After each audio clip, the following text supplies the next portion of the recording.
All right, let's jump straight into this explainer. If you're a fan of that classic ultimate underdog turned god trope, you are absolutely going to love this. We're following the epic chronological journey of Kim Minjun. He's this insanely overpowered dark mage who clawed his way to the very top in another dimension, only to be forced to start completely over as a bottom-tier military recruit back here on Earth. It's this brilliant mix of high fantasy power trips with modern military grit, and honestly, it's a wild ride from start to finish. So picture this. After years of brutal survival in the magical realm of Isgard, a stunningly powerful goddess offers Minjin literally everything to stay. And what does he do? He just flips her the bird and portals his way right back to Earth. But that triumphant mic drop moment fades pretty fast. He comes back completely drained of his magical demonic energy, only to find his homeworld completely overrun by horrifying monsters. Not exactly the welcome home parade he was hoping for. You see, while Minjin was away fighting for his life for what felt like an absolute eternity, only 2 years had actually passed back on Earth. But man, in that short time, everything fell apart. Dungeons mysteriously popped up, triggering a global apocalypse. Regular armies couldn't hold the line against these massive monsters, which led to a mandatory, grueling 5-year military draft for all young men. And yep, that includes our guy Minjin. Now drafted into the specialized Hunter Corps, the contrast here is just hilarious. The regular human recruits are terrified. They're physically weak, completely struggling with this brutal, non-stop boot camp. And Minjin? He's just bored out of his mind. Since he's naturally overpowered from his time in Eastgard, he basically treats this hardcore military training like a paid vacation. Honestly, the guy just wants free food and to hit up a PC cafe to play games. I mean, who can't relate to wanting to skip the daily grind and just log on, right? Of course, the commanders doubt him. So, they challenge him to take the red stone test. This stone is a super dense dungeon mineral that is supposed to be completely immovable by a basic recruit. They just want to see if he can even budge it. Instead, Minjin casually pulls back and just obliterates the thing into thousands of tiny pieces with a single punch. The commanders? Yeah, they're left absolutely stunned. What makes him so insanely dangerous is his lit RPG-style status window. Now, he did lose almost all of his demonic energy and mana crossing dimensions back to Earth, which is why his mana is sitting at a pathetic 10. But his base physical stats, they are locked in at a massive 60 across the board. To put that into perspective, he is literally a monster compared to ordinary humans. He's basically Superman pretending to be a grunt. But the stakes skyrocket when a routine dungeon adaptation exercise goes horribly wrong. What was supposed to be a totally safe, controlled environment shifts, and it turns into a deadly closed dungeon. If you know the genre, you know exactly how bad this is. The exit portal completely vanishes, trapping Minjin, his squad, and 2 veteran instructors inside with whatever is lurking in the dark. Suddenly, those veteran instructors just drop to the ground. They pass out from this incredibly dense, poisonous demonic energy that starts flooding the cave. But while regular awakened humans are dropping like flies, Minjin actually thrives in it. He relies on his brutal philosophy forged back in the hellscapes of Isgard. Basically, that the best way to handle things is to beat monsters with everything you've got. While everyone else steps back, he steps right up. It turns out the source of that deadly energy is a dark hound. This beast is way deadlier and way more poisonous than your typical earth monsters. But to Minjin, it's just a familiar old dog from Isgard. He effortlessly slaughters the thing barehanded, completely saving his terrified squad. And the best part? He absorbs the creature's demonic energy, which jumpstarts his whole journey to reclaim his dark mage powers. So, the top brass obviously noticed this insane, unexplainable potential, and they offer him a shortcut to a promotion. The catch? He has to volunteer for the notorious Shro 1 unit. We're talking about a freezing, highly dangerous frontline territory that everyone else avoids like the plague.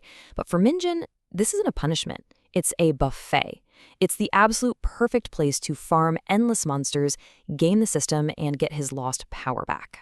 Right, so he arrives at the 104th Hunter Division and immediately faces arrogant veterans trying to haze the new guy. They totally expect him to cower.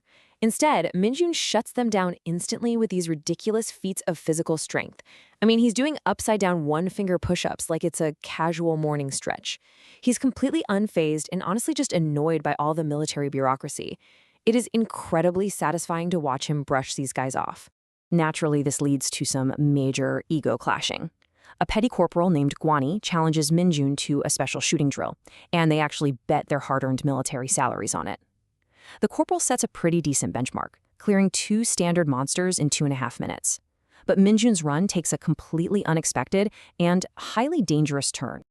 Right in the middle of the drill, Minjin's designated training target gets eaten by a massive cyclops. And it gets worse. By consuming the target, that cyclops mutates into a terrifying throat demon.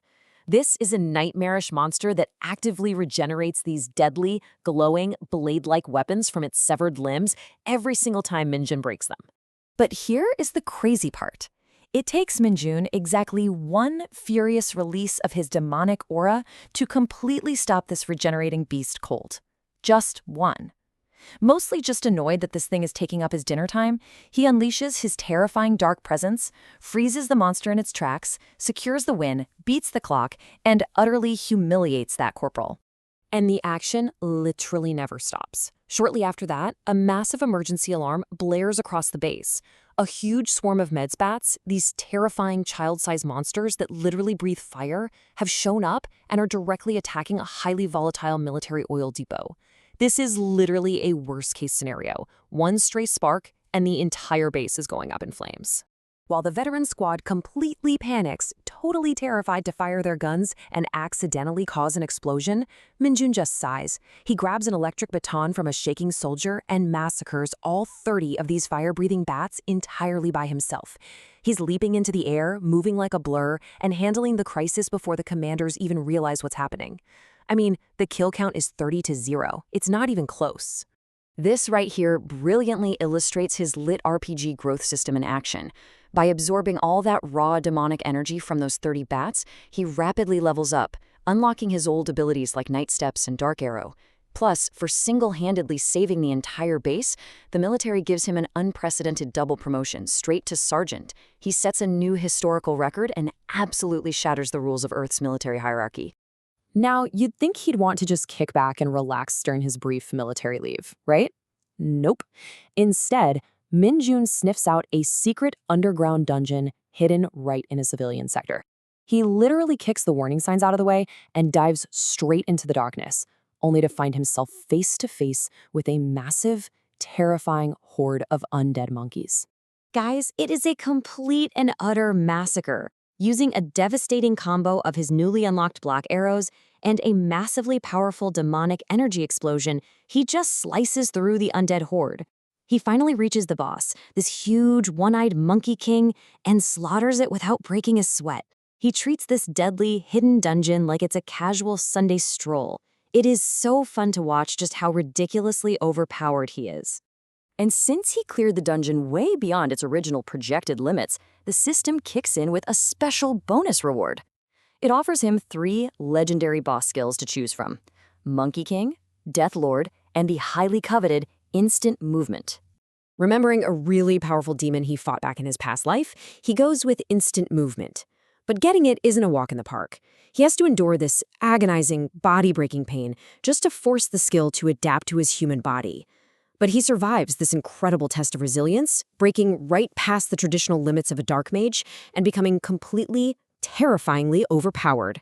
Okay, but just as he's reaching the peak of his earthly power, this explainer shifts to a massive, dark revelation. We finally start to learn the actual why behind this monster apocalypse that ruined Earth while Minjun was away. He's just riding a bus when suddenly his own shadow starts acting incredibly strange. It summons this weird dimensional anomaly, pulling a mysterious creature right through the fabric of space. But the tension totally drops when it turns out to be a familiar face. Bungo! He's Minjun's weak but fiercely devoted dark mage minion from Isgard, who risked absolute death crossing dimensions just to find his boss. And Bungo drops an absolute bombshell. After spying on the inner temple of Isgard, he reveals the truth. The very goddess of Isgard, yep, the exact same one Minjun flipped off before leaving, is secretly gathering monsters and funneling them through portals directly to Earth. She is literally the architect of Earth's apocalypse. Which brings everything full circle, leaving us with a really provocative question. Now that Earth's new one-man army knows that a petty, manipulative goddess is actively trying to destroy his home planet just to spite him, how exactly is Minjun gonna exact his revenge? Because if his track record so far is any indication, the goddess of Isgard has absolutely no idea what is coming for her.